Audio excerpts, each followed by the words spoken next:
Ya, uh, selamat sore, saudara-saudara sekalian. Senang bisa berjumpa kembali di forum yang diselenggarakan oleh Circles. Jadi, beberapa bulan yang lalu, saya juga sempat mengisi 4 topik untuk Circles. Dan kali ini, saya mengisi hanya 2 topik. Lalu bersamaan juga dijadikan satu paket dengan Dr. Otto Madung. Ya, saudara-saudara sekalian, 2 topik yang akan kita bahas lewat sesi-sesi yang saya berikan berbicara mengenai komunikasi digital. Ini adalah topik yang aktual. Nah, kelebihan dari sebuah topik yang aktual adalah kita dekat sekali dengan fenomena itu. Tapi juga ada kekurangannya ya. Di samping literatur belum cukup banyak tumbuh mengenai persoalan ini, demikian juga soal pengambilan jarak terhadap fenomena ini. Yaitu karena kita ada di dalamnya, kadangkala kita sulit mengambil jarak. Sebetulnya fenomena apa ini yang disebut komunikasi digital? Tapi bagaimanapun kita tetap harus mencoba menggali. Karena bagaimanapun kita anak zaman dan kita berada di era digital, dan ini sebetulnya adalah era baru tanpa sebuah seremoni ya. Seperti era postmodern itu ada seremoninya, yaitu hancurnya sebuah bangunan arsitektur di Amerika. Itu tahun 50-an kalau tidak keliru, itu dipakai sebagai penanda dari lahirnya era postmodern. Nah, untuk era digital kita tidak mendengar ada seremoni semacam itu. Lalu ada yang mengatakan bahwa sebetulnya era digital adalah juga era postmodern, gitu ya. Pada malam hari ini saya akan fokus pada hubungan manusia dan dunia digital. Itu topik kita malam hari ini. Hari Senin depan kita akan membahas moral dan dunia digital.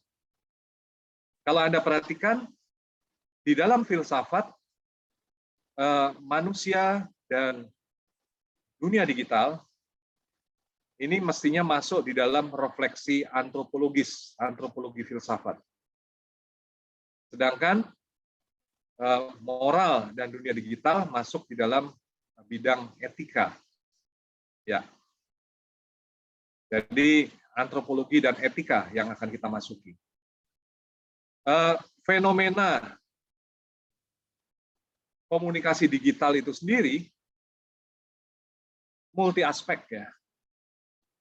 Jadi bisa didekati dengan macam-macam di dalam filsafat, metafisika bisa, kemudian epistemologi juga bisa,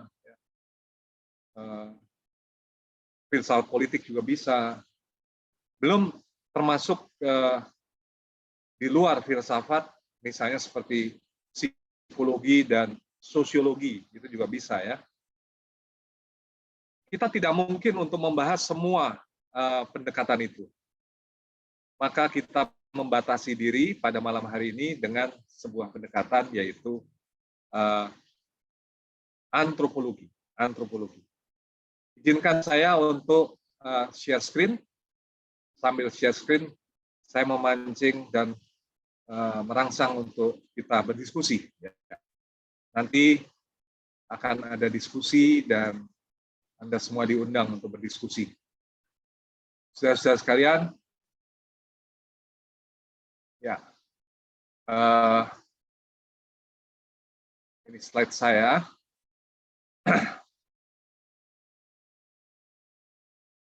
Jika kita melihat gejala-gejala yang berkembang akhir-akhir ini, kita mulai dengan fenomena di sekitar kita ya. Maka kita akan menemukan berbagai hal ya dalam perubahan perilaku manusia di sekitar kita akibat pemakaian teknologi digital. Yang pertama adalah fenomena massa. Fenomena massa bukan fenomena baru. Jauh sebelum ada teknologi digital, sejak mulainya dengan radio, televisi, bioskop ya, itu adalah teknologi-teknologi yang mengumpulkan massa. Nah, dengan berkembangnya teknologi digital, massa masih ada, tetapi tidak terkonsentrasi di suatu tempat dengan tubuhnya. Berbeda dengan bioskop, bioskop itu mengkonsentrasikan massa dengan tubuhnya di satu tempat. Televisi sebetulnya tidak mengkonsentrasikan. Tetapi televisi masih belum bersifat personal karena bisa ditonton bersama dengan keluarga, bersama dengan teman-teman. Jadi ada kumpulan orang di depan televisi. Lalu radio seperti televisi juga hanya tanpa gambar. Tapi teknologi digital,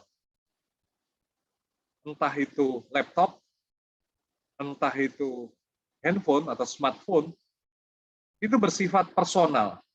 Tentu saja yang personal bisa ditonton bersama, tapi prioritas pada individu. Tetapi individu ini juga bisa melihat bersama-sama asal objek yang dilihat itu kita sebut viral gitu ya, viral. Tentang waktunya bisa berbeda-beda. Tidak sinkronus melainkan asinkronus ya. Jadi fenomena massa masih ada, tetapi diorganisasikan secara berbeda oleh teknologi digital.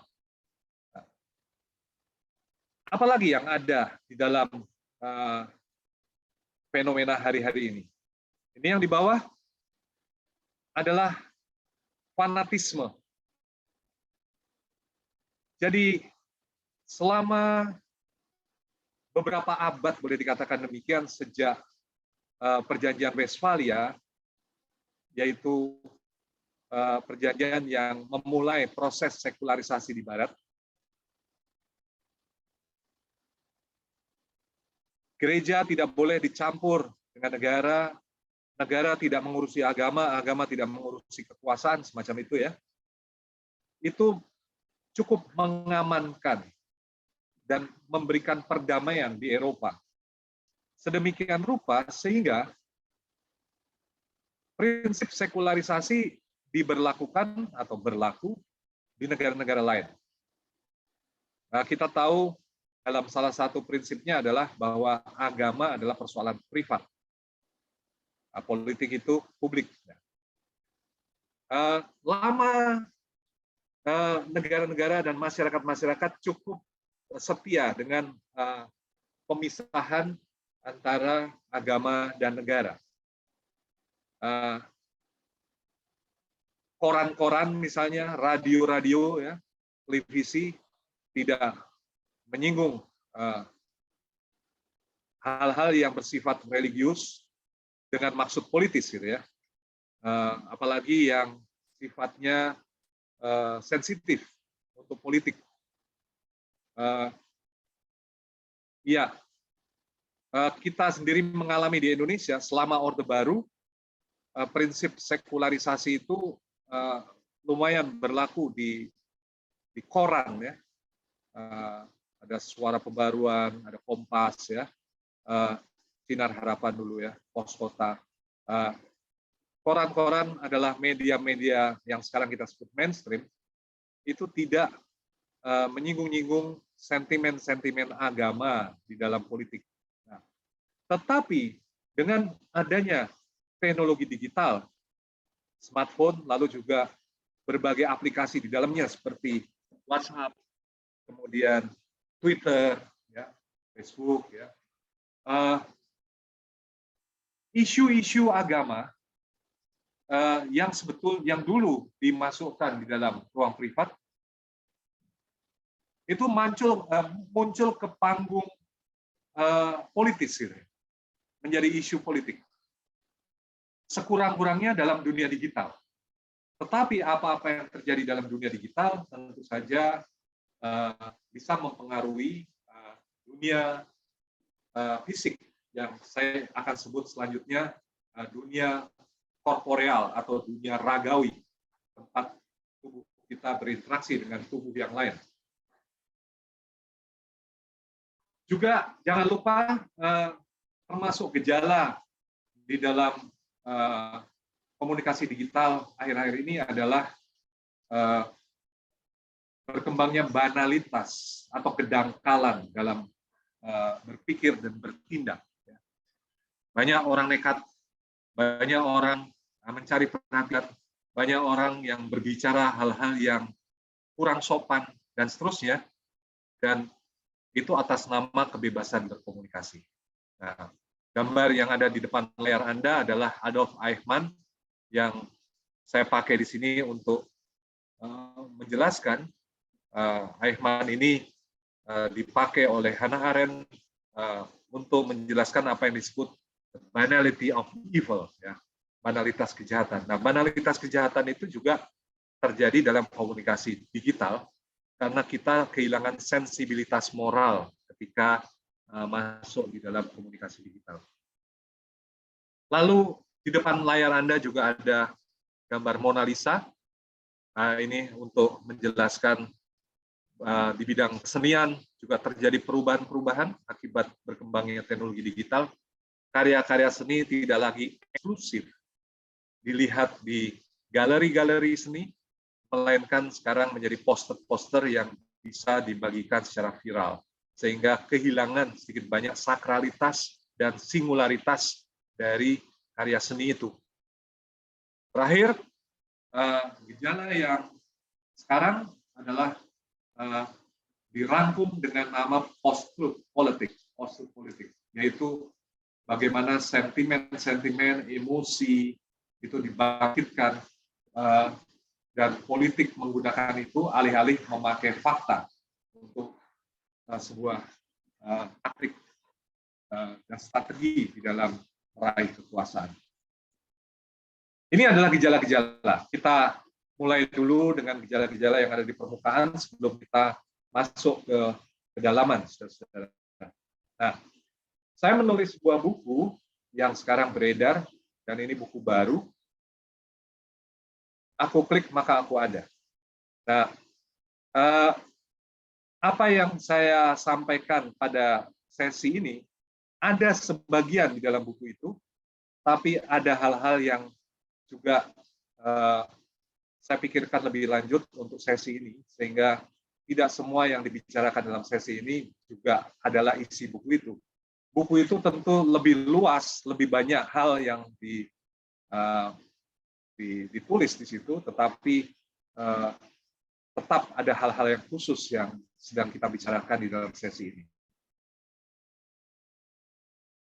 Kita lihat sebentar pandangan mata burung atas kuliah sore hari ini. Biasanya kalau di jurnal itu ada abstrak, ya. Nah, ini kita punya abstrak dari kuliah ini supaya Anda bisa ikut mengontrol juga prosesnya. Jadi berkembangnya teknologi digital telah mengubah perilaku manusia. Hubungan antara manusia dan teknologi itu tidak superficial, melainkan menyangkut gambaran diri manusia juga. Nah, perubahan mana yang terjadi jika ditinjau dari segi antropologis? Itu adalah pertanyaannya.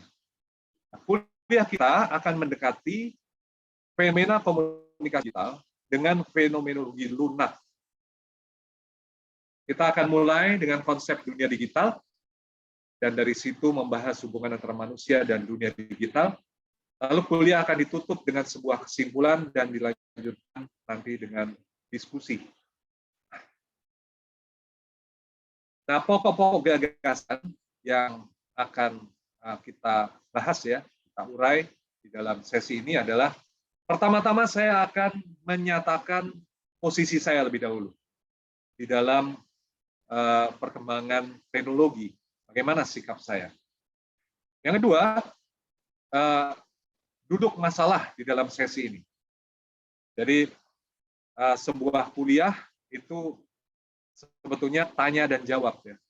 Maka duduk masalah adalah persoalannya apa yang akan kita bahas dan pertanyaannya apa sebetulnya. Lalu pembahasan itu adalah jawabannya. Jadi duduk masalah harus kita rumuskan dulu.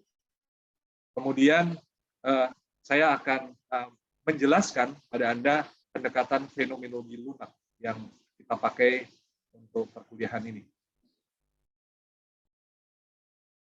Selanjutnya, kita akan membahas tentang dunia digital, lalu interaksi antara manusia dan dunia digital, lalu perubahan perilaku. Ya. Jadi, setelah ini semua, Anda mulai paham bahwa pokok-pokok pembahasan kita itu deskriptif, ya. Jadi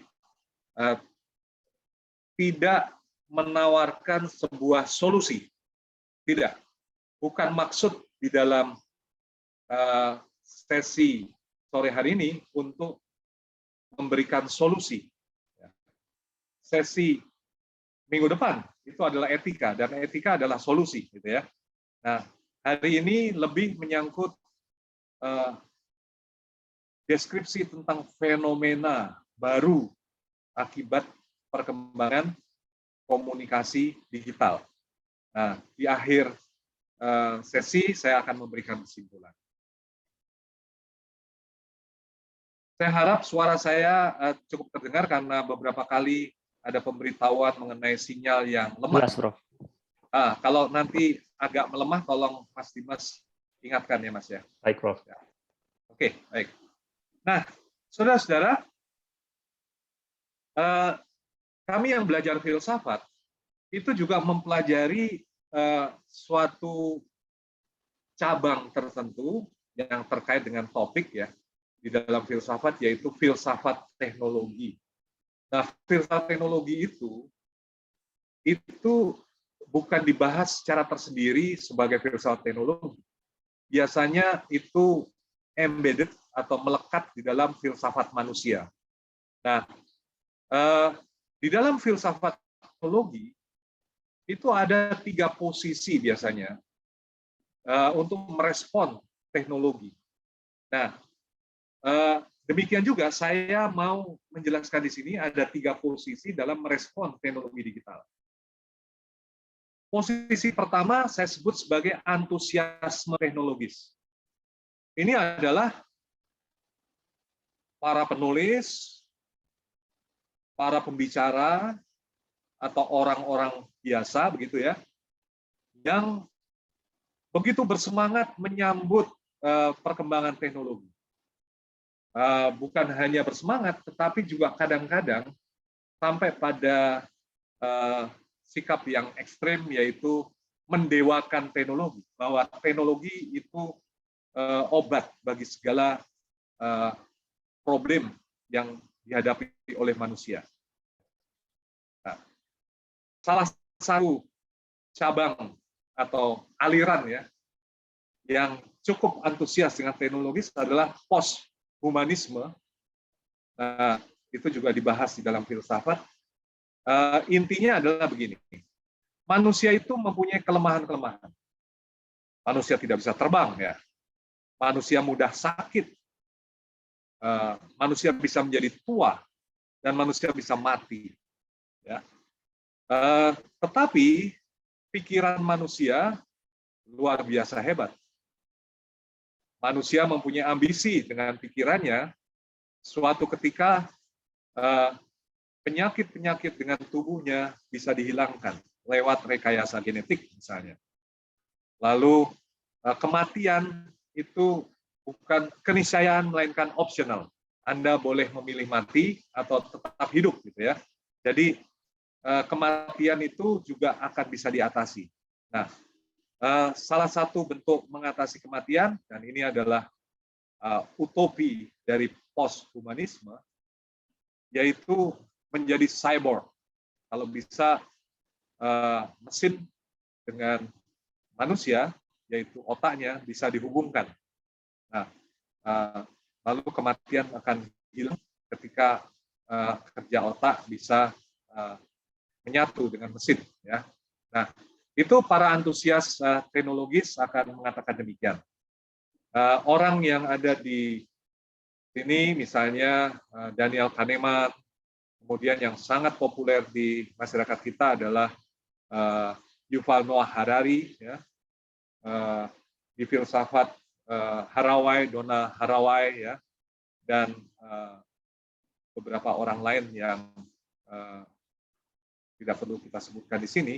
Nah, itu adalah para pendukung teknologi. Memang pandangan ini memberikan optimisme tertentu ya terhadap masa depan, ya, untuk melihat masa depan. Di lain sisi juga menimbulkan kengerian terhadap masa depan, karena kita sulit membayangkan bahwa otak berhubungan dengan komputer itu sesuatu yang manusiawi, sesuatu yang kita kehendaki, gitu ya. Itu sulit kita bayangkan. Maka muncul juga posisi yang kedua yang disebut konservatisme humanis. Para konservatif di dalam teknologi itu juga orang-orang yang melihat bahwa teknologisasi ini menimbulkan dampak-dampak pada kemanusiaan sehingga merugikan kemanusiaan. Misalnya teknologisasi itu justru tidak membebaskan, malah menimbulkan pengawasan terhadap perilaku manusia. Dan pengawasan itu bersifat panoptis, yaitu bisa menyeluruh. Nah, oleh karena itu para konservatif humanis itu cenderung menolak perkembangan teknologi ini atau seleksi perkembangan teknologi, hanya teknologi-teknologi yang sesuai dengan nilai-nilai kemanusiaan yang diambil ya. Nah, para konservatif ini bersifat humanis dalam arti mereka masih yakin bahwa manusia itu mempunyai suatu kodrat, misalnya makhluk rasional, mempunyai kebebasan gitu ya. Sehingga kalau ada upaya merekayasa kemanusiaan sehingga manusia itu kehilangan batas-batasnya, misalnya manusia itu juga punya rasa takut. Nah, kalau ada teknologi pengobatan yang kalau orang atau tentara minum obat itu menjadi sangat berani, ya, para konservatif humanis akan kritis terhadap hal itu karena itu bukan lahir dari kebebasan. Jadi konservatisme humanis ini juga berguna untuk mengerem antusiasme teknologis. Yang ketiga disebut realisme kritis. Saya cenderung mengambil posisi realisme kritis, yaitu pandangan bahwa teknologi digital membuka kemungkinan-kemungkinan baru yang bermanfaat bagi manusia, tapi juga membawa bahaya-bahaya baru. Artinya realisme kritis itu tidak menolak teknologi, karena juga tidak mungkin, ya. Apalagi mau kembali ke masa lalu, gitu. Menyambut ya bahwa ada teknologi, cuma memperingatkan dengan penuh kewaspadaan tentang bahaya-bahayanya, gitu ya. Jadi seorang realis kritis berpandangan bahwa teknologi digital itu ambivalen, membawa berkat sekaligus kutuk di dalamnya, begitu. Nah, maka realisme kritis ini disebut realis karena kita tidak bisa menolak perkembangan teknologi, ini adalah fakta, tapi kritis karena memilah-milah ya mana yang berbahaya dan mana yang bermanfaat dan seterusnya. Jadi kita akan mengambil posisi yang ketiga. Nah, duduk perkara di dalam sesi ini adalah, saudara, perubahan apa yang terjadi pada perilaku dan pemikiran sejauh ditinjau dari segi antropologis. Oke. Apa manfaat dari mempelajari jawabannya? Nah, ini perlu ya, karena kita 2 jam menyediakan waktu untuk belajar, perlu ada manfaat dari belajar topik yang aktual ini, yaitu pertama memahami kondisi kita sebagai manusia dewasa ini. Ya, ini agak berbeda dengan misalnya manfaat dari belajar berternak ikan atau berternak ayam gitu ya, atau bagaimana mempercepat ayam bertelur ya. Lalu kan manfaatnya jelas ya, bisa melipat gandakan keuntungan dengan jumlah telur yang berganda misalnya. Nah, untuk belajar filsafat, manfaat itu lebih pada cara berpikir kita, pemahaman kita, gitu ya. Nah, maka wajar kalau manfaatnya ada. Kita juga bisa menyadari bahaya-bahaya yang dapat muncul dari komunikasi digital. Nah, di sini sifatnya tentu praktis, tetapi karena ini filsafat ya tidak akan sangat praktis seperti misalnya sesi-sesi mengenai digital literacy misalnya. Tidak ya, tidak sampai sangat konkret seperti itu. Misalnya saya tidak akan menunjukkan bagaimana cara menjawab di Facebook atau bagaimana kita aktif di Twitter dan seterusnya. Tidak sampai sekonkret itu. Lebih dari aspek-aspek antropologis. Yang ketiga, akan berguna membantu menggunakan teknologi digital dengan bajik dan bijak. Bajik itu berkeutamaan, lalu bijak itu berkebijaksanaan. Ya. Nah, saudara-saudara sekalian, metode untuk mendekati fenomena komunikasi digital saya sebut sebagai fenomenologi lunak. Fenomenologi itu adalah sebuah pendekatan yang diperkenalkan oleh Edmund Husserl di awal abad 20. Nah, fenomenologi yang diperkenalkan oleh Husserl itu adalah fenomenologi ketat atau rigorus. Nah, fenomenologi ketat itu sama sekali bersih dari hal normatif, murni deskriptif. Konsep sentralnya adalah Lebenswelt, yaitu suatu dunia penghayatan sebelum diadaptasi oleh filsafat dan ilmu, gitu ya.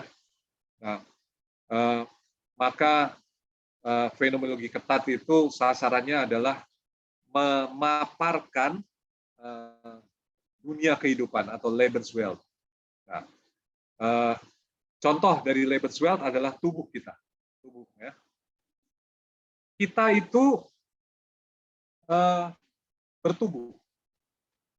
Tapi karena kita begitu terbiasa dengan tubuh kita, kita tidak lagi menyadari bahwa kita itu bertubuh. Tubuh dianggap taken for granted.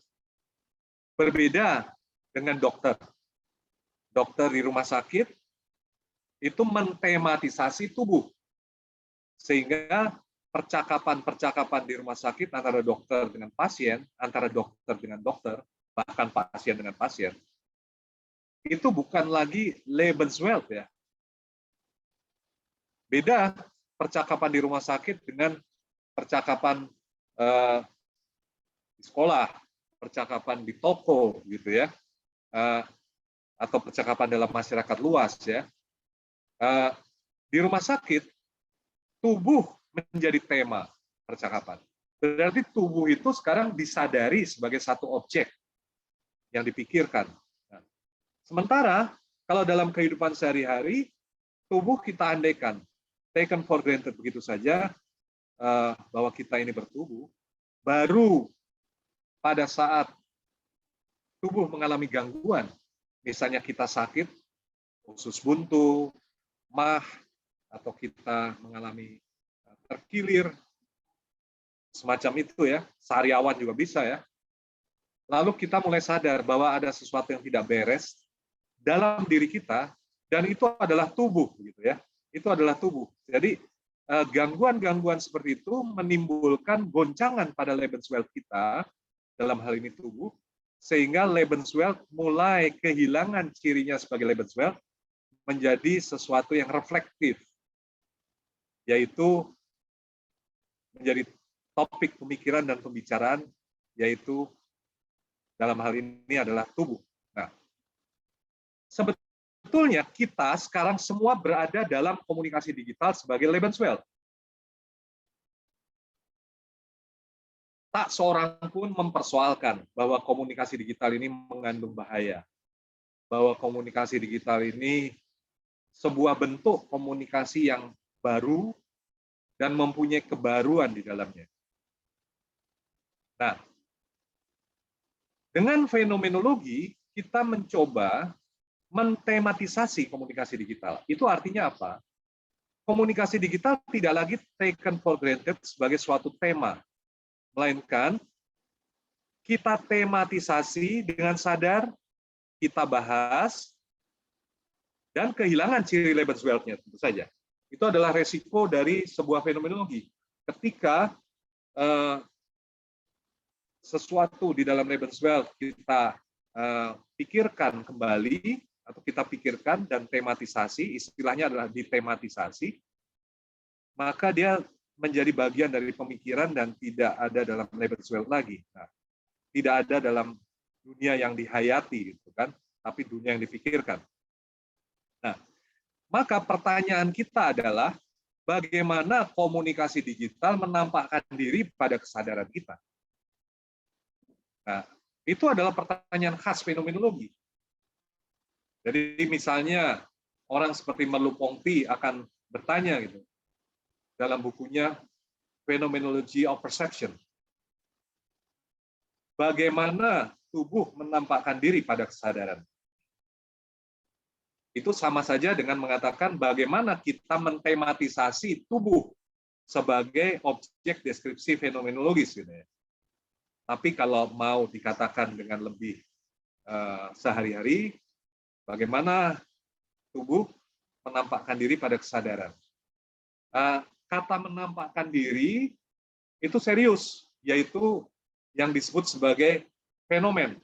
Karena fenomen itu adalah menampakkan diri atau hal menampakkan diri dari sesuatu. Ya. Bisa perasaan, bisa benda, dan seterusnya. Dalam kasus kita, yang menampakkan diri adalah komunikasi digital, saudara-saudara. Nah, di sini kita sebut sebagai fenomenologi lunak dan bukan ketat, karena saya tidak mempraktekkan fenomenologi Husserl secara ketat. Saya mempraktekkan fenomenologi tidak murni deskriptif. Saya tahu bahwa kadang-kadang ketika mendeskripsikan sesuatu, ada harapan yang saya selipkan di situ, berarti fenomenologi saya juga terkontaminasi dengan unsur yang normatif sedikit banyak. Nah, begitu kira-kira. Sehingga fenomenologi ini bukan fenomenologi murni atau ketat ya. Ya, fenomenologi lunak saja gitu ya, sebagai sebuah pendekatan. Oke. Baik. Yang perlu kita ketahui sekarang adalah kalau kita memakai pendekatan fenomenologis, pendekatan ini bisa mentematisasi fenomena komunikasi digital sebagai sebuah dunia tersendiri yang kita sebut sebagai dunia digital, ya. Nah, coba bayangkan, kalau Anda membayangkan dunia, gitu ya, itu artinya apa? Terhadap penghayatan sehari-hari, kemudian mentematisasi penghayatan itu sebagai bagian dari sebuah keseluruhan. Nah, keseluruhan itu disebut dunia. Begitu juga kalau kita melihat gejala-gejala atau fenomena seperti chatting, texting, ya, di dalam media sosial, kemudian juga uploading, downloading, mengirim pesan, semua aktivitas digital itu bagian dari apa, gitu ya. Nah, kemudian kalau kita perhatikan bahwa hal-hal yang dilakukan pada gawai kita itu menghasilkan ada kiriman gambar, kiriman pesan, kiriman teks, dan seterusnya. Dan kalau kita lihat sebagai suatu keseluruhan, itu keseluruhannya adalah suatu sirkulasi anonim pesan-pesan, kira-kira begitu. Nah, sirkulasi anonim pesan-pesan itu membentuk suatu dunia tersendiri. Mengapa? Karena itu berbeda dengan dunia korporeal, yaitu yang bukan digital, ya. Apa yang terjadi di dalam gadget kita dan kita sebut sebagai dunia maya itu berbeda dengan apa yang terjadi di dalam dunia korporeal. Maka kita sebut sebagai dunia tersendiri. Nah, kita sebut dunia adalah semesta, segala sesuatu yang relevan untuk kita. Misalnya, orang yang tidak peduli dengan artis, dia tidak akan tahu dunia artis. Orang yang tidak peduli dengan dunia catur, tidak akan mengenal dunia catur. Orang yang tidak peduli dengan alat-alat, misalnya palu, gergaji, dan sebagainya, ya tentu saja tidak tahu bahwa alat-alat itu juga bisa membentuk suatu dunia, gitu ya. Nah, jadi dunia adalah semesta, segala sesuatu yang relevan untuk kita. Nah, kalau ini terkait dengan komunikasi digital, maka dunia digital sebetulnya adalah dunia sejauh atau realitas sejauh kita bicarakan, gitu ya. Karena komunikasi digital itu membicarakan semua hal yang relevan bagi kita, berarti dunia digital tak lain daripada realitas sejauh kita bicarakan. Nah, penting untuk digarisbawahi sini adalah kata sejauh, yaitu realitas yang bukan dibicarakan, gitu ya, atau yang tidak dibicarakan lewat komunikasi digital, itu juga realitas. Misalnya, Anda ngobrol secara langsung dengan istri, tapi tidak lewat smartphone Anda. Nah, berarti Anda dunia bukan dunia sejauh kita bicarakan dengan komunikasi digital. Tetapi ketika Anda mulai texting dan chatting dengan istri, meskipun Anda duduk berdampingan secara fisik, ya, tetapi menggunakan gawai, Anda berdua masuk di dalam dunia digital. Dan itu adalah dunia sejauh dibicarakan, ya. Jadi bukan jadi konsep dunia digital tidak sama dengan dunia total, atau itu adalah dunia ansih, atau dunia atau the world in itself. Bukan. Itu adalah dunia sejauh. Berarti hanya dalam aspek itu yang kita lihat mengenai dunia itu. Nah, ini penting. Nah, apa yang disebut komunikasi digital itu terjadi di dalam dunia digital itu. Nah, saudara-saudara, dunia itu adalah suatu konsep di dalam fenomenologi yang sangat penting. Anda bisa cek pada pandangan-pandangan awal dari Martin Heidegger di dalam buku Being and Time. Dia banyak bicara tentang dunia dalam kaitan dengan Dasein, Dasein sebagai berada dalam dunia. Nah, konsep dunia di situ dielaborasi dengan sangat mendalam, ya. Lalu juga Anda bisa membaca buku Hannah Arendt, The Human Condition. Dia banyak bicara mengenai the world atau dunia atau the world, ya, dalam buku itu dengan sangat porsinya sangat banyak, ya. Misalnya ciri keduniaan dari dunia juga dia bisa berapa. Jadi konsep dunia ini bukan konsep temuan saya, bukan, itu konsep yang sudah lama ada di dalam filsafat. Dan dalam kaitan dengan sesi malam hari ini kita pakai untuk apa yang disebut dunia digital. Nah, saudara-saudara, antara dunia digital dengan dunia korporeal itu ada interaksi. Bukan hanya interaksi, juga interpenetrasi, bahkan interseksi. Yang saya maksud dengan interaksi itu saling pengaruh, interpenetrasi itu dunia korporeal bisa menyumbang unsur-unsur untuk masuk ke dalam dunia digital. Yang sebaliknya, apa yang ada dalam dunia digital itu bisa juga menyumbang masuk ke dalam dunia korporeal. Kalau interseksi itu berarti ada persilangan, berarti ada overlapping. Hal-hal yang dibahas dalam dunia digital itu ternyata juga terjadi dalam dunia korporeal, gitu ya. Nah, saudara-saudara, dalam sebuah dunia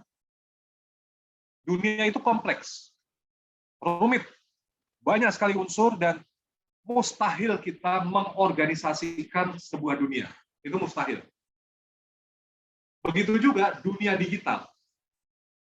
Kita tidak mungkin menjadi tuan atas dunia digital dengan mengendalikan seluruh proses yang ada dalam dunia digital. Nah, kenapa bisa begitu? Server itu bukan hanya ada di satu negara, ada di beberapa tempat. Kemudian para user juga ada di beberapa tempat dan banyak sekali jumlahnya. Kemudian yang menjamin keberadaan dari server, keberadaan dari provider, dan seterusnya, kabel laut juga, ya, yang dan satelit, ya. Itu aktor-aktor yang dari latar belakang yang bermacam-macam dan jumlahnya sangat banyak. Sehingga mustahil, kecuali kalau ada perang dunia ketiga misalnya, dengan ada satu orang gila meledakkan bom nuklir, gitu ya, yang mengenai semua server, lalu dunia itu hilang, dan tentu saja kita akan berkata, oh, ada penguasa atas dunia digital juga. Tapi selama semua kondisi-kondisi yang memungkinkan dunia digital itu ada, itu kompleks, maka sulit kita mengendalikan apa yang terjadi dalam dunia digital. Nah, saudara-saudara, namun meskipun dunia itu kompleks, manusia masih bisa mengupayakan penyederhanaan atau reduksi kompleksitas menurut Luhmann, Niklas Luhmann. Itulah yang disebut sistem. Jadi di dalam dunia manapun, korporeal maupun dunia digital, selalu ada sistem. Sistem itu adalah penyederhanaan dari hal-hal yang ada dalam dunia itu. Misalnya, aplikasi-aplikasi yang kita pakai. Twitter akan berbeda dengan WhatsApp, akan berbeda lagi dengan YouTube, berbeda lagi dengan Telegram misalnya, ya. Jadi aplikasi-aplikasi itu adalah bentuk-bentuk penyederhanaan dari suatu dunia digital, sehingga membantu kita untuk bisa berekspektasi dalam komunikasi, bahwa komunikasinya itu bisa ditebak, ya, bisa lebih diantisipasi. Sistem itu menolong kita untuk mengantisipasi proses komunikasi, gitu ya. Andai kata tidak ada sistem, maka chaotis sekali dunia digital itu. Tapi syukur ada sistem-sistem seperti itu, tetapi masalah dengan dunia digital adalah sistem itu banyak. Dan di dalam sistem juga ada kebebasan-kebebasan, gitu ya. Nah, sistem itu hanya pagar-pagar yang membatasi tidak keluar dari sistem itu, melainkan kalau dia mau keluar ya masuk ke sistem lain, tidak masalah. Tapi sistem tidak akan menggantikan dunia itu sendiri, tidak akan. Nah, sekarang pertanyaannya, ya, apakah dunia digital itu dunia moral? Apakah dunia digital itu netral? Apakah tatanan, kekacauan, kebebasan, pengawasan, gitu ya? Pertanyaan ini terbuka semua. Saya sih cenderung menjawab, ya, misalnya, apakah ini dunia moral? Ada moral, banyak yang tidak bermoral juga. Kalau netral sih tidak, pasti tidak. Apakah tatanan? Iya, ada tatanan-tatanan seperti terbentuk dalam sistem-sistem, ya. Tapi juga banyak yang liar, ya, di dalam dunia digital. Apakah itu suatu kekacauan murni dalam dunia digital? Enggak juga, karena ada sistem misalnya, ada tatanan, ya. Kebebasan? Iya. Lebih banyak kebebasan? Iya, betul. Tetapi perlahan-lahan pembatasan-pembatasan juga ada. Batas terakhir dari dunia digital adalah kehabisan sinyal, misalnya. Kalau Anda sinyal Anda terganggu atau pulsa Anda habis, ya kebebasan Anda di dunia digital habis juga, ya. Handphone Anda diambil, ya Anda tidak punya kebebasan di dunia digital. Tetapi interaksi dalam dunia digital pada prinsipnya bebas. Cuma lama-kelamaan ini mulai dimasuki juga oleh hukum untuk mengatur sesuatu yang baik juga, tapi kalau tidak hati-hati juga bisa mengurangi kebebasan, bahkan menghilangkan kebebasan. Apakah ini suatu pengawasan? Ya, jelas. Karena data kita yang kita berikan di dalam dunia digital itu juga bisa dimanfaatkan oleh perusahaan-perusahaan penambang data yang akan menjual data itu ke perusahaan lain, dan perusahaan lain yang menerima data itu bisa memanfaatkan data itu untuk keuntungan dari perusahaan itu. Jadi di masa kini maupun di masa depan nampaknya persaingan akan semakin ketat dalam hal penambangan data, ya, dari perusahaan-perusahaan itu. Jadi unsur pengawasan makin besar, tapi tidak sangat dirasakan. Yang dirasakan adalah kebebasan, tapi itu sebetulnya juga tidak murni karena ada unsur pengawasan dari perusahaan-perusahaan penambang data itu. Ya. Oke. Baik, saudara-saudara, ini supaya ada gambaran sedikit, ya. Bagaimana interaksi antara dunia digital dengan dunia korporeal. Posisi pertama, dunia digital itu parasiter terhadap dunia korporeal. Maksudnya gini, apa-apa yang terjadi dalam dunia digital itu sebagian besar tergantung pada proses-proses yang terjadi dalam dunia korporeal. Nah, posisi pertama itu terjadi biasanya ketika teknologi digital itu baru awal-awal perkembangan. Tapi posisi kedua, dunia digital otonom dari dunia korporeal. Nah, ini bisa terjadi kalau dua dunia itu dipisahkan sama sekali. Lalu dunia digital itu mempunyai otonominya, dan lama-kelamaan juga memerintah dunia korporeal gitu ya. Jadi membuat kolonisasi terhadap dunia korporeal. Jadi ujaran-ujaran kebencian, hoax, disinformasi yang disebarkan oleh troll dan bot atau orang-orang ya di dunia digital itu akhirnya menentukan dan mengarahkan atau bahkan memodifikasi perilaku real atau perilaku korporeal dari para anggota masyarakat. Ya, jadi sikap-sikap kita kepada anak, ya, sikap-sikap kita kepada pasangan kita, kepada teman-teman, sangat dipengaruhi, bahkan sampai ditentukan oleh hoax, oleh disinformasi, ya, yang kita baca dan kita yang memapar pada diri kita lewat handphone kita.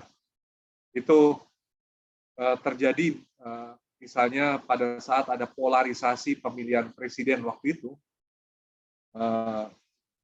itu bisa suami dan istri bercerai karena pemihakan pada salah satu, dan kedua-duanya juga termakan oleh berita-berita bohong yang tersebar ya. Nah, posisi yang ketiga adalah dunia digital dan dunia korporeal itu saling interpretasi. Menurut pendapat saya, posisi ketiga itu yang terbaik. Artinya gini, ini adalah normal. Sebetulnya dunia digital itu kan ya dunia informasi. Dunia informasi ini bolehlah memberikan informasi, sudut pandang sendiri, ya, tapi tetap harus dikonfrontasikan dengan secara interpretatif, ya, dengan apa-apa yang berlaku dalam dunia korporeal. Jadi posisi ketiga kira-kira begini, apa yang dikatakan YouTube, apa yang dikatakan TikTok, apa yang ada di dalam Twitter dan sebagainya, itu pasti secara informatif berguna juga untuk kita, di samping mengandung bahaya tentu karena ada kebohongan juga, tapi bagaimana kita mengecek? Nah, kita harus punya keyakinan bahwa di dalam dunia korporeal ini ada hal-hal yang bisa kita pakai sebagai pembanding. Nah, jadi dunia korporeal ini tentu bukan kebenaran, pasti bukan, karena dunia korporeal ini juga terbuka ya terhadap pengaruh dari dunia digital dan pengaruh-pengaruh lain. Jadi pasti ada kebohongan juga. Cuma kalau ada interpenetrasi atau saling interpretasi, sekurang-kurangnya ada keseimbangan. Sekurang-kurangnya ada pluralisasi perspektif, sehingga kita melihat sebuah persoalan dengan banyak sudut, ya. Itu jauh lebih baik daripada kalau kita menyandarkan diri hanya pada informasi dari dunia digital pada posisi kedua. Juga pada posisi yang pertama tidak seimbang, kita hanya percaya pada informasi dari dunia korporeal, ya. Padahal dunia digital juga mengandung hal-hal yang berguna untuk kita. Jadi saya kira mau tidak mau kita ambil posisi yang ketiga. Kita harus hidup berdampingan dengan dunia digital. Seperti halnya sekarang kita hidup berdampingan dengan COVID-19 gitu ya. Walaupun jumlah orang yang terinfeksi itu berkurang, tapi kita tetap harus berhati-hati. Nah, jadi ini yang namanya realisme ya. Jadi posisi ketiga. Oke. Nah, ini yang berbahaya, saudara-saudara. Bahaya ini adalah kalau ini terjadi, jadi dunia digital mencaplok dunia korporeal. Artinya apa? Artinya segala interpretasi yang dilakukan dalam dunia digital itu menjadi imperatif menjajah, menentukan, dan membuat orang-orang dalam dunia digital ini mendefinisikan perilaku real mereka sesuai dengan standar internet misalnya gitu ya, sesuai dengan standar internet. Nah, itu tidak pernah terjadi secara total, tetapi ada analisa-analisa yang saya baca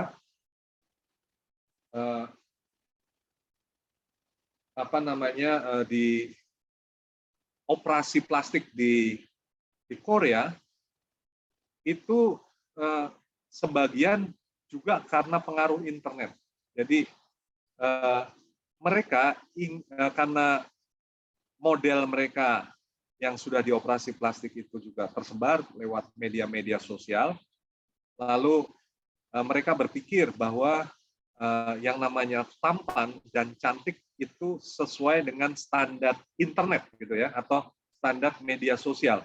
Lalu mereka juga pergi ke klinik operasi wajah ya, dan dengan cara itu mereka menjadi sesuai dengan standar internet, kira-kira begitu. Nah, ini adalah dunia digital mencaplok dunia korporeal dan bukan sebaliknya. Nah, situasi ini tentu disebut kompleksitas karena dewasa ini banyak hal yang terjadi seperti itu. Bahkan kita tidak lagi menyadari bahwa cara memasak kita juga hasil pengaruh dari informasi yang kita terima di YouTube misalnya. Nah, jadi ini konsekuensi juga dari posisi ketiga itu.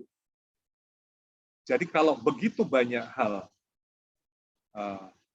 bersilangan, ya mau nggak mau kita hidup seperti itu. Cuma tetap kita harus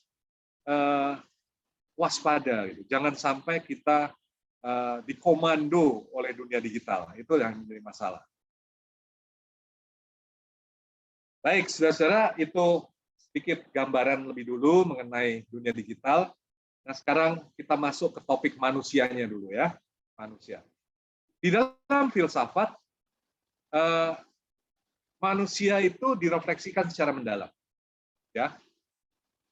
Jadi topik manusia dan dunia digital kita akan soroti dari segi antropologis. Maka itu kita perlu tahu dalam filsafat itu manusia seperti apa. Manusia itu direnungkan sampai pada esensi atau kodrat yang menentukan manusia sebagai manusia. Kalau dalam pembicaraan sehari-hari, kita tidak pernah berpikir tentang kodrat atau tentang esensi dari manusia. Ya, kita dalam kehidupan sehari-hari ya memang kita bergaul dengan orang lain, kita bekerja dengan orang lain, tapi kan kita tidak sampai berpikir orang lain itu esensinya apa gitu ya. Nah, kalau dalam filsafat dipikirkan seperti itu. Salah satu cara adalah untuk sampai pada esensi itu dipikirkan perbedaan antara manusia dengan hewan. Jadi tidak mengherankan sejak Aristoteles, Plato, Agustinus ya, terus mundur ke belakang, ke depan ya sampai mendekat ke zaman kita. Nietzsche ya, abad 19.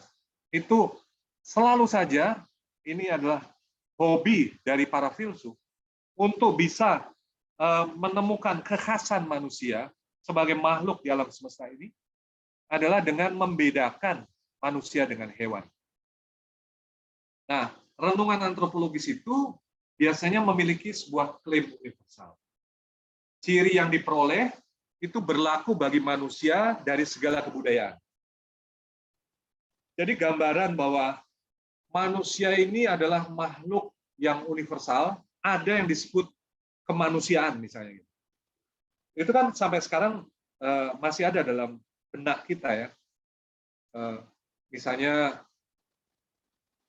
orang Jawa itu juga manusia, orang Tiongkok itu manusia, orang Aceh itu juga manusia, Indian itu manusia gitu ya. Itu kan ada dalam benak kita. Itu kan sebetulnya adalah suatu ide yang disebut kemanusiaan universal. Coba kalau kita tidak punya ide semacam itu, maka orang dari suku lain itu bukan manusia. Dan itu pernah terjadi sebelum berkembangnya kemanusiaan universal. Kalau kita lihat warisannya masih ada di sekitar kita, yaitu di pedalaman Papua, orang koleksi tengkorak dari musuhnya. Kadang-kadang dipasang di pintu-pintu rumah, digantung di leher, ya, dalam bentuk kecil ya. Mereka tidak membayangkan bahwa musuh itu adalah manusia. Itu musuh. Nah, jadi tentang musuh ya kamu bisa pakai apa saja gitu kan. Dulu berbagai bangsa semacam itu. Kalau di agama itu masih ada dalam bentuk pengkafiran dari kelompok lain ya. Itu warisan-warisan etnosentrisme di masa lalu gitu ya. Tapi filsafat itu membantu perubahan di dalam sejarah dengan adanya Renaissance, lalu pencerahan di Eropa, ada yang disebut kemanusiaan universal. Nah, itu membantu ya. Memang ide ini tidak selalu disetujui ya. Tidak selalu disetujui. Saya tahu di abad 20 banyak yang tidak setuju, tapi lumayan sudah membantu untuk memobilisasi berbagai suku dan menyadari bahkan yang namanya hak asasi manusia itu juga warisan dari kemanusiaan universal ya. Nah, hasil renungan menunjukkan aspek-aspek atau dimensi-dimensi yang berbeda dari manusia. Ya. Kita ambil contoh misalnya manusia di dalam antropologi disebut homo faber, makhluk yang bekerja, atau homo ludens, manusia yang bermain. Hanya manusia yang bermain, katanya gitu ya. Hewan tidak, tapi kalau kita amati kucing juga bisa bermain ya. Kera juga bisa bermain.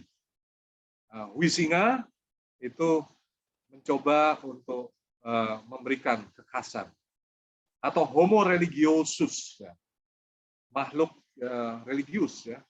Manusia itu menyembah, sadar tentang keterbatasannya di hadapan yang tak terbatas. Manusia itu mempunyai rasa takjub ya terhadap yang sakral. Nah, itu tidak dimiliki oleh hewan. Atau homo economicus, ya.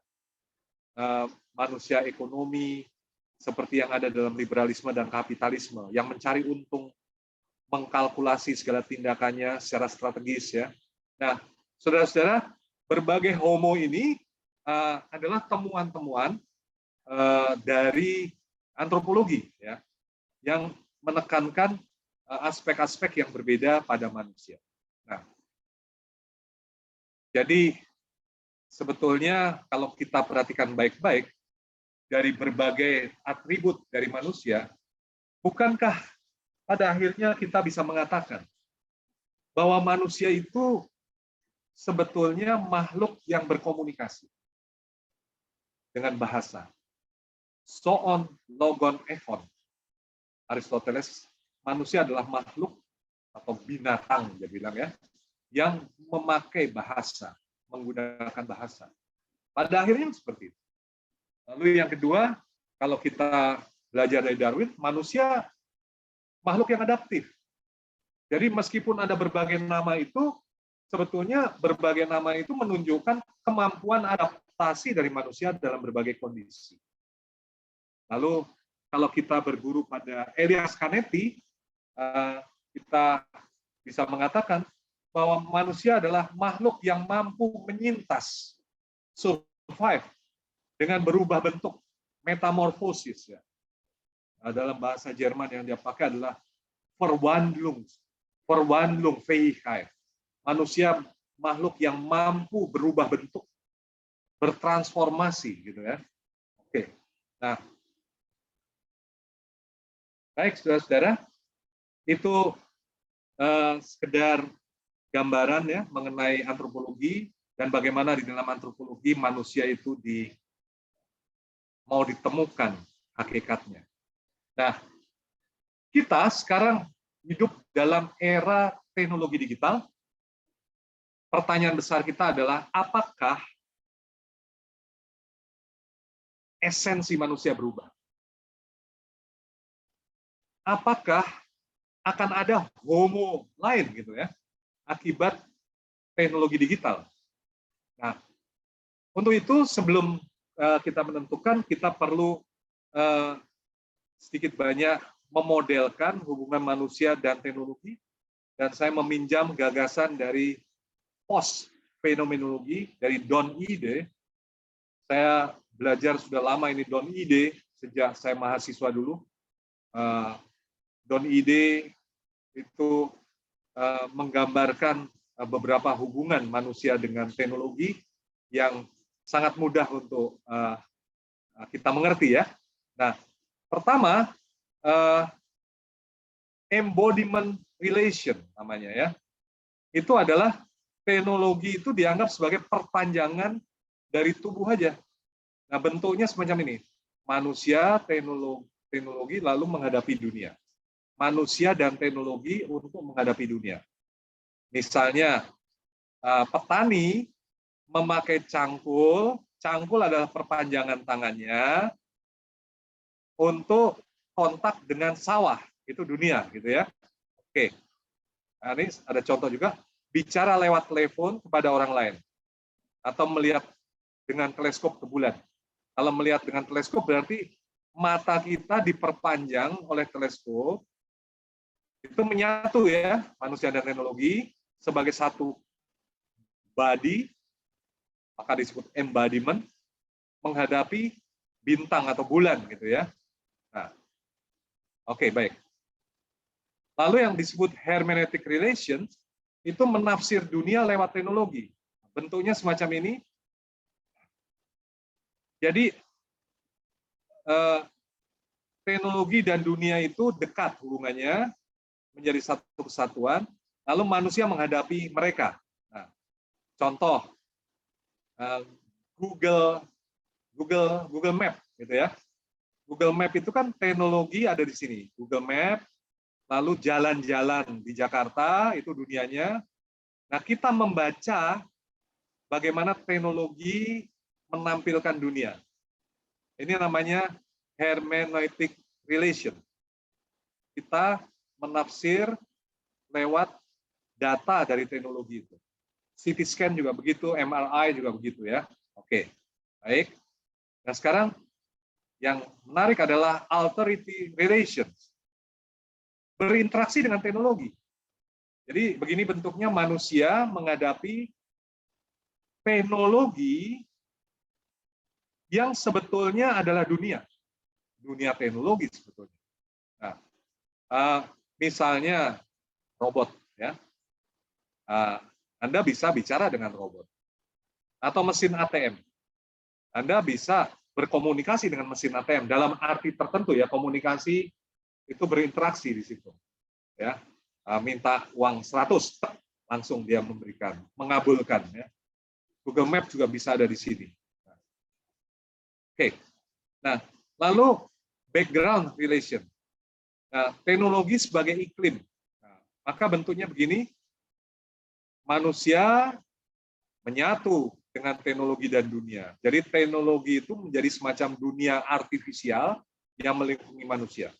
Jadi kalau AC di kamar kita itu sebetulnya teknologi sebagai iklim, atau IoT, Internet of Things, kalau segala-galanya itu bisa dikendalikan lewat HP kita, bahkan bunyi alarm, bunyi WA kita ketika masuk sambil kita bekerja itu menjadi suasana ya, menjadi iklim. Nah, notifikasi saat WA pada saat kita ngobrol, atau kalau ada LCD sebesar dinding kita yang bisa kita ubah-ubah menurut mood hati kita, itu juga background relation. Mobil yang di dalamnya banyak peralatan, ya, ada tape dengan bass yang kenceng, ada AC di situ, ada internet di sana, kulkas, ya, itu menjadi home tersendiri di dalam mobil yang bergerak. Nah, itu adalah background relation. Nah, bagaimana dengan teknologi digital? Kalau kita hubungkan dengan 4 hubungan dari Don Ide itu, maka kita lihat di sini di HP kita saja itu ada telepon. Jadi sebetulnya embodiment ada di sana. Ya. Lalu ada PDF di sana.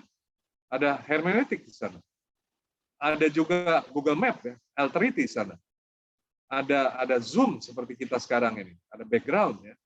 Jadi luar biasa alat yang disebut smartphone itu mencakup 4 relasi post fenomenologis menurut Don Ide.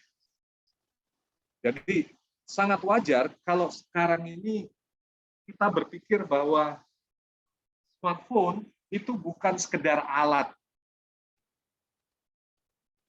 Itu bagian dari hidup kita sekarang. Itu bagian dari tubuh kita. Bagian dari pikiran kita. Bahkan bagian dari perasaan kita. Itu ada di dalamnya. Bagian dari rahasia-rahasia kita. Nah, jadi ada hal-hal yang tidak kita katakan kepada orang lain, ternyata kita simpan di dalam smartphone kita. Nah, baik, saudara-saudara, kita sekarang masuk setelah ada pengertian mengenai hubungan yang sangat dekat itu antara manusia dengan teknologi digital, yang mencakup 4 relasi post-fenomenologis itu, maka wajar kalau terjadi perubahan. Dan ada ciri hubungan yang sangat baru dengan teknologi digital dan dunia digital yang dihasilkannya. Harus dikatakan begini, saudara-saudara. Pertama, manusia berubah bentuk lebih cepat daripada dalam dunia korporeal. Yang kedua, dilepaskan dari beban kebertubuhan. Yang ketiga, hilangnya batas-batas antara kesejatian dan kepalsuan. Berbagi dan banalitas, itu yang keempat. Lalu yang kelima, berubahnya diri, self, ya, lewat teknologi. Oke, kita lihat satu persatu. Berubah bentuk lebih cepat. Nah, Elias Canetti, tadi sudah saya singgung, itu berpandangan bahwa manusia adalah makhluk yang mampu berubah bentuk. Seperti bunglon, ya. Bunglon itu kalau pindah ke dedaunan dia berwarna hijau. Kalau pindah ke batang berwarna coklat, gitu ya, batang pohon. Ya. Nah, itu adalah proses berubah bentuk. Nah, manusia itu makhluk yang berubah bentuk ya. Hanya kita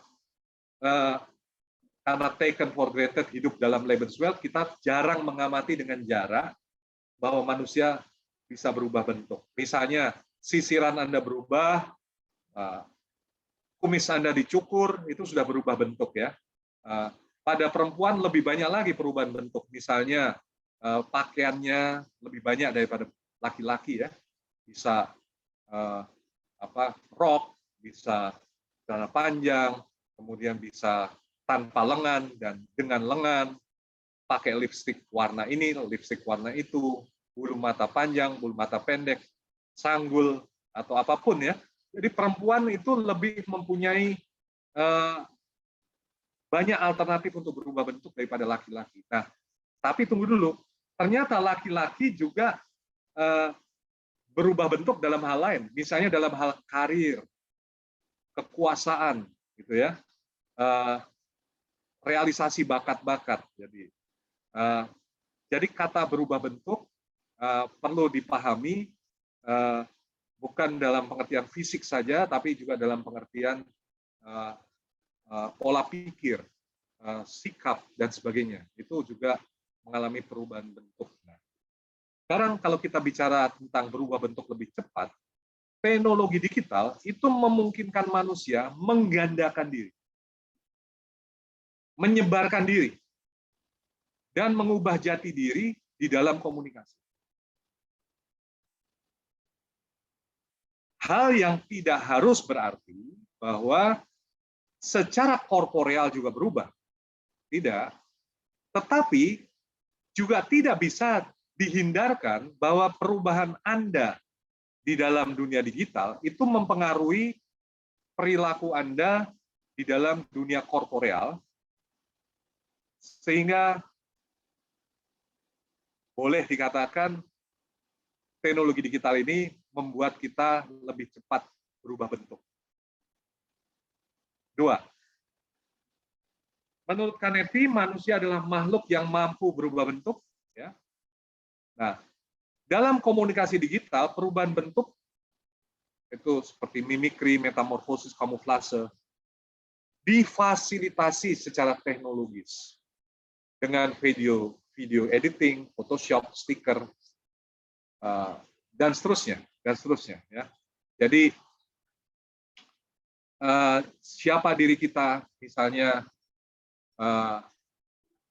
kita adalah orang yang gemuk dalam dunia korporeal, obesitas.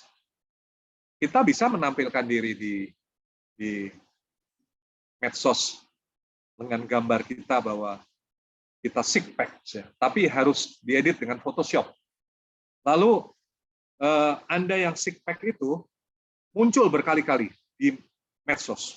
Lama-kelamaan orang yang mengenali Anda six pack itu akan heran kalau ketemu Anda secara korporeal, akan merasa bahwa itu bukan Anda. Anda yang sesungguhnya adalah yang six pack. Jadi intinya adalah persepsi kita itu kan dibentuk oleh gambar-gambar yang kita lihat. Nah, media-media digital ini memfasilitasi sehingga kita bisa berubah bentuk dengan lebih cepat, walaupun dalam bentuk citra.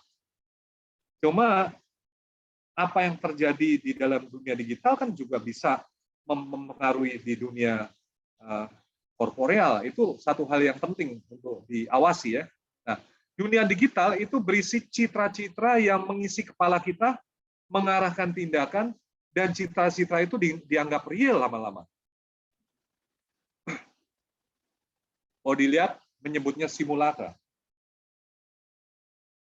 Citra-citra itu bersifat cair, cepat berubah bersamaan dengan aliran pesan, dan menimbulkan efek fantasmagoria, seperti orang yang demam tinggi lalu melihat pohon pisang seperti hantu misalnya gitu, ya. Jadi efek seperti itu ada akibat aliran pesan-pesan yang begitu cepat. Dan itu mempengaruhi subjektivitas pengguna. Nah, perubahan bentuk yang cepat. Nah, perubahan bentuk yang cepat itu bisa berarti juga hilangnya identitas, sensibilitas, dan otentisitas. Ya, tentu saja. Kalau orang obesitas kemudian lebih dikenal sebagai seorang yang mempunyai six pack gitu di media sosial, lalu muncul pertanyaan, siapakah Anda sesungguhnya gitu, ya? Yang obesitas atau yang six pack gitu, ya. Jadi bisa itu identitas menjadi membingungkan dan berubah. Mengingat bahwa aktivitas media sosial kita kadangkala lebih banyak dalam sehari. Misalnya kita tidur 8 jam, ya, tapi bermedia sosial 15 jam. Lalu kita bertemu dengan orang hanya 4 jam. Mana yang real lalu? Jangan-jangan identitas kita di media sosial karena lebih lama di sana. Nah, lebih daripada itu, identitas kita dalam media sosial itu cepat bisa diubah, bisa dikoreksi dengan cepat. Jadi ya saya sebut sebagai cair. Yang kedua adalah dilepaskannya dari beban kebertubuhan. Komunikasi digital ini adalah bodiless communication. Yang dimaksud pertama adalah terjadi dekorporealisasi. Yang kedua, deteritorialisasi. Dan yang ketiga adalah banalisasi. Apa yang saya maksud dengan dekorporealisasi adalah kehadiran tubuh di dalam komunikasi digital itu tidak bisa selalu diandaikan. Contoh, baru saja saya ada kuliah dengan Zoom ya sebelum sesi kita ini. Presenter itu tidak hadir di dalam kelas itu, tapi yang hadir adalah videonya.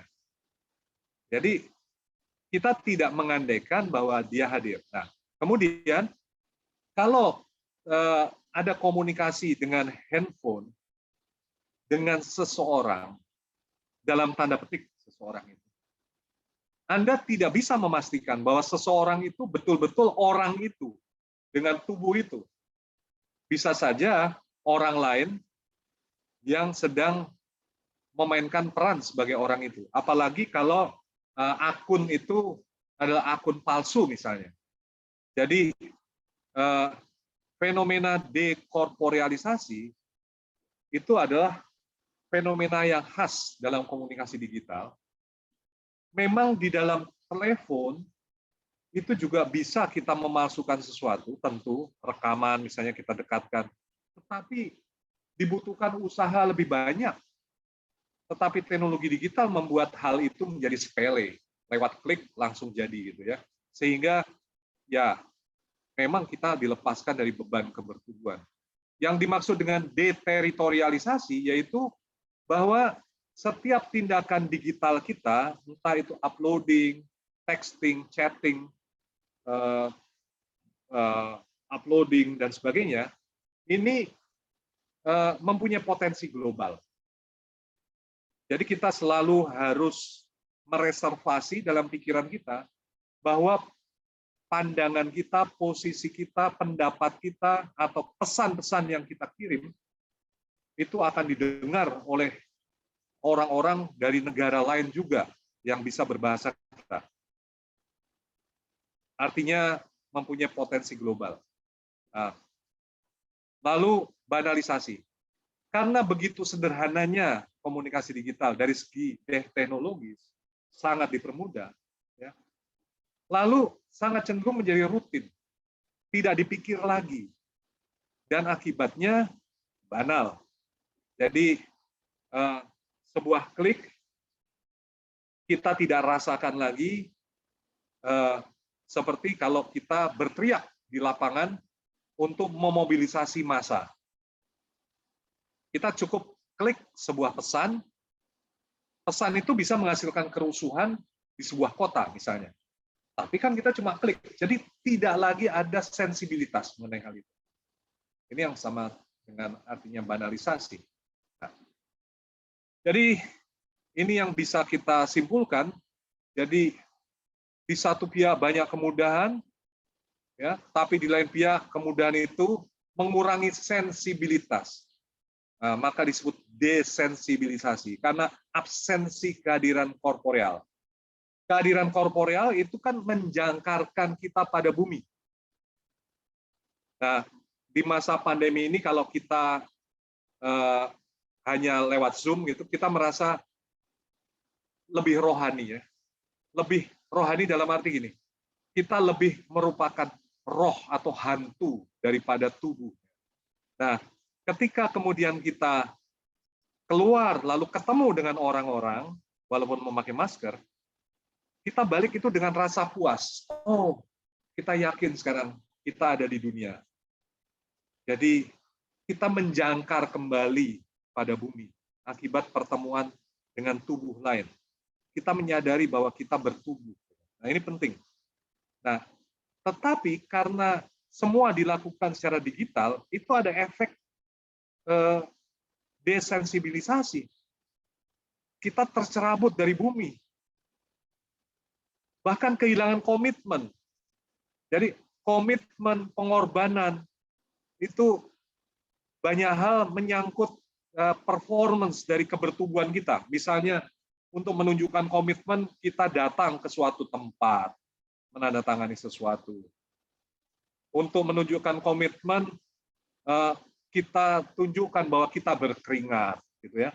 Untuk menunjukkan pengorbanan, kita tunjukkan bahwa kita lelah dan ngos-ngosan ketika kita membawa sesuatu, gitu ya. Tapi dengan adanya teknologi digital, ngos-ngosan itu tidak kelihatan ya. Itu semua yang ngos-ngosan cuma driver Gojek ya, bukan kita. Kita tinggal klik, aspek pengorbanan hilang. Jadi kehadiran korporeal itu kan memberikan bobot yang lebih personal. Semua ini berkurang secara signifikan dalam komunikasi digital, bukan karena kesalahan kita tentu, tapi karena sistem ICT yang melayani kita memang terstruktur seperti itu. Ya. Lalu hilangnya batas-batas kesejatian dan kepalsuan. Dewasa ini bagaimana kita bisa mengatakan itu asli atau palsu? Kami yang ada di perguruan tinggi mempunyai alat ya, yaitu Turnitin. Nah, alat ini cukup ditakuti oleh mahasiswa karena kalau mahasiswa itu ambil atau menyalin dari internet informasi tertentu, lalu similaritasnya bisa tinggi, bisa 50%. Nah, kalau sudah seperti itu, saya beri komentar bahwa ini Anda menyalin dan bukan merumuskan kalimat Anda sendiri, dan ini bisa terkena peraturan plagiasi, gitu ya. Jadi kalau di dalam perguruan tinggi itu masih ada pemeriksaan semacam itu, tetapi di luar itu teks-teks yang kita baca itu asalnya dari mana? Itu kombinasi dari teks macam apa?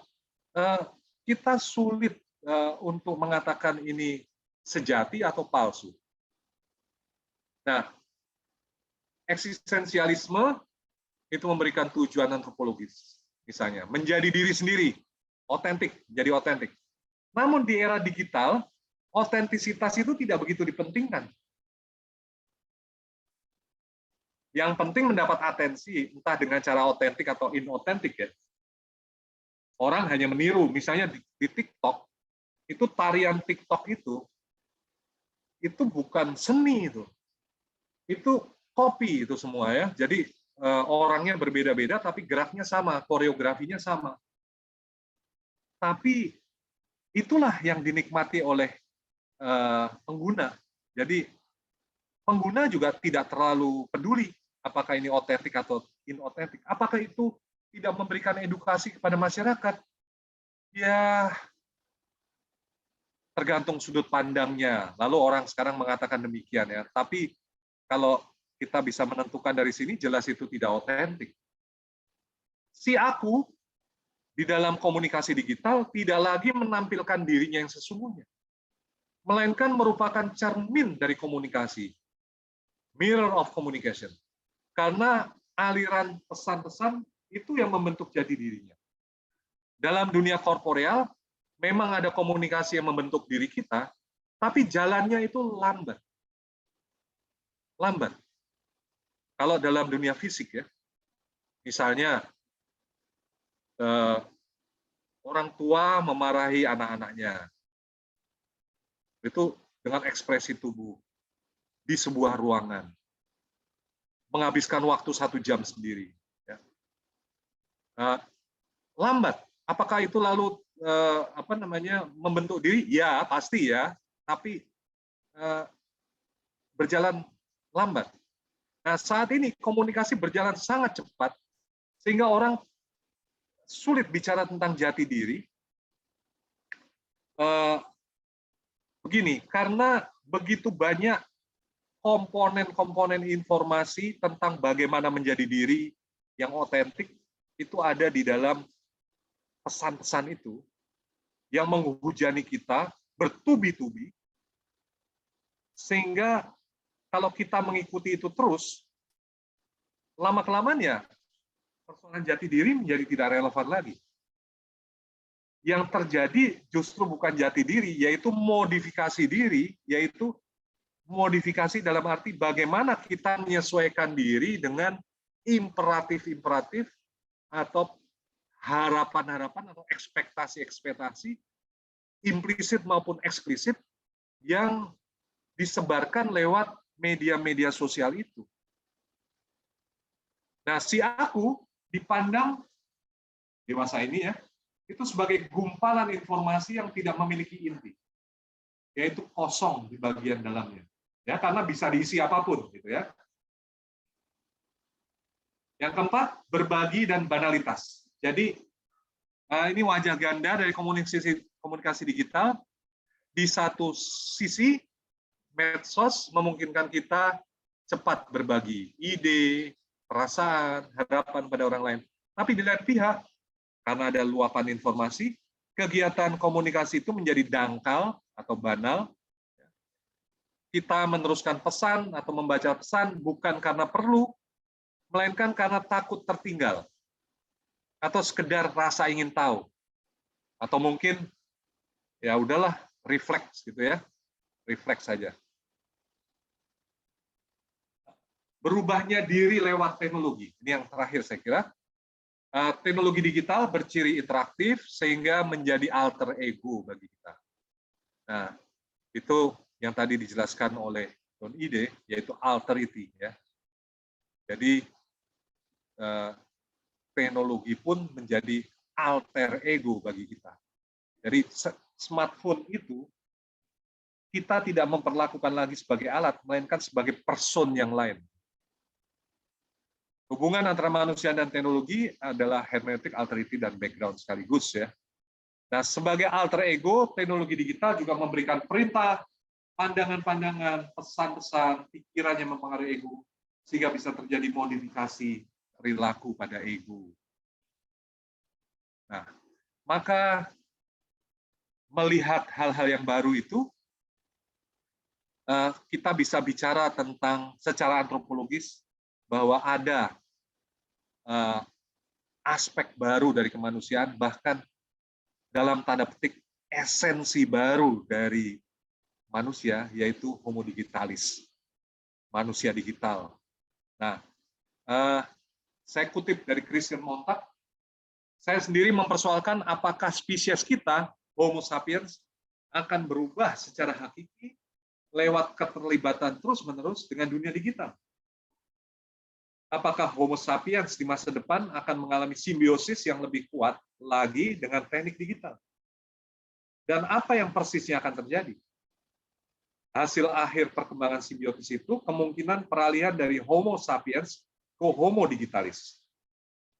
Jadi ini bukan sekedar percakapan karikatural ya, bukan. Kalau teknologi digital ini terus-menerus menjadi habit kita dan terintegrasi dalam kehidupan kita, mestinya kita berubah. Kita berubah. Sekarang saja modifikasi perilaku itu sudah mulai terasa, apalagi 10 tahun, 20 tahun ke depan ya. Perhatikan baik-baik, sejak WA ada dan sejak smartphone ada, dalam 5 tahun atau 10 tahun belakangan ini, bandingkan dengan 10 tahun sebelumnya. Perilaku orang berbeda. Ya, kalau kita bandingkan, apalagi dengan masa telepon ya. Nah, jadi kalau kita proyeksikan ke depan, tahun 2050 mungkin sudah jadi homo digitalis manusia. Nah, sekarang saya buktikan bahwa ada perubahan-perubahan perilaku itu. Dan saudara, yang pertama, karena dunia digital itu menyediakan kebebasan komunikasi yang luas, mulai muncul perilaku skizofrenia sehari-hari. Saya meminjam istilah dari Freud tentang psikopatologi sehari-hari, saya spesifikkan ke skizofrenia sehari-hari. Tentu orangnya tidak sakit ya, tidak perlu masuk rumah sakit jiwa. Cuma itu schizofren. Jadi perilaku digital itu berbeda atau bahkan bertentangan dengan perilaku korporeal seseorang. Tapi lama-kelamaan ambivalensi ini dianggap normal oleh lingkungan. Misalnya, orang itu dalam keseharian pendiam, tapi cerewetnya minta ampun di media sosial gitu ya. Itu kan sudah schizofrenia. Tapi sehari-hari, artinya ya ada dua watak yang berbeda. Cuma dianggap normal lah. Sekarang ya namanya juga aktif di media sosial ya seperti itu. Nah, jadi ini yang saya maksud dengan schizofrenia sehari-hari ya, dan itu gejalanya bisa beraneka ragam ya sana. Yang kedua, muncul perilaku yang dikendalikan dari luar. Ini saya pinjam dari Risman. Jadi perilaku itu bukan dari aktor itu sendiri. Misalnya fanatisme. Fanatisme itu dulu untuk menjadikan seseorang menjadi fanatik dibutuhkan waktu yang lama, sosialisasi yang lama, pengasuhan yang lama, lalu orang menjadi fanatik. Sehingga dulu sebelum ada internet dan belum ada smartphone ya, orang fanatik itu sebetulnya hasil bentukan yang cukup lama. Sehingga kita bisa mengatakan ya seolah-olah fanatisme itu given gitu ya. Nah, sekarang mulai jelas bahwa fanatisme itu tidak given, saudara-saudara, melainkan form, dibentuk. Tapi bukan oleh seseorang dari luar, seringkali juga melalui robot-robot pengirim pesan yang dari luar mengendalikan perilaku pengguna. Jadi ada orang-orang yang berubah menjadi fanatik, padahal dirinya sebelumnya tidak fanatik. Itu hasil pesan-pesan yang dikirim oleh robot ternyata dan bukan oleh orang ya. Jadi kita harus waspada dengan hal-hal semacam itu. Ini bagian dari modifikasi perilaku. Lalu distingsi klasik ya antara publik dan privat itu sekarang juga mulai kabur dan tidak diperhatikan. Maka terjadi disorganisasi perilaku. Karena lokus perilaku tidak lagi mendapat perhatian dalam dunia digital. Ada di mana kamu terserah, kita tidak lagi memperhatikan tempatnya. Jadi cepat atau lambat perubahan ini akan berdampak pada perilaku korporeal juga ya. Kadang-kadang kita sendiri, orang yang baik-baik ya, itu bisa bingung gitu ya. Kalau ketemu dengan seseorang, ini ketemunya di mana ya? Pada saat saya sedang Zoom dengan dia, Twitter dengan dia, WA dengan dia, atau pernah ketemu ngobrol langsung dengan dia. Jadi kadang-kadang kita bingung seperti itu. Nah, jadi lokus ini kalau interaksi kita tidak banyak, mudah diingat. Tapi kalau begitu banyak interaksi, ya menjadi sangat sulit mempersepsi hal itu. 4, internet itu memungkinkan orang menjadi omniscience, ya, maha tahu. Sehingga dewasa ini kita cenderung mengandaikan bahwa semua orang tahu semua yang ada di internet. Nah, tentu saja pengandaian itu tidak benar. Karena nyatanya setiap orang pasti hanya tahu sebagian. Cuma kita sering mengandaikan akibatnya dalam perilaku kita ya. Dia pasti udah tahu. Pasti dia udah tahu. Nah, akibatnya tingkat kontingensi dalam komunikasi itu meningkat. Yaitu orang menjadi makin unpredictable. Karena kita sulit menduga orang itu sebetulnya sudah tahu atau belum, tapi kita mengandaikan dia sudah tahu, ternyata juga belum tahu gitu ya. Nah, orang mulai sulit membedakan konteks percakapan. Apakah percakapan terjadi di dunia digital, dunia korporeal. Nah, ini menjadi sangat kompleks dan tidak pernah dialami sebelumnya dalam sebelum era digital. Yang kelima, di satu pihak teknologi digital memungkinkan pengawasan, misalnya memotret polisi yang curang, tapi di lain pihak teknologi tersebut juga potensial menghasilkan pengawasan panoptik yang membatasi kebebasan kita. Dewasa ini setiap orang bisa merasa diamati bahkan dikejar oleh paparazzi. Paparazzi itu bisa barangkali orang dekat kita yang memotret dan tidak sengaja mengklik lalu menyebar kemana-mana, bisa siapa saja paparazzi itu ya. Jadi kita merasa hidup kita diawasi. Ini. Dan apakah si aku dalam dunia digital ini? Keakuan termasuk fenomena yang sulit direnungkan dalam antropologi ya.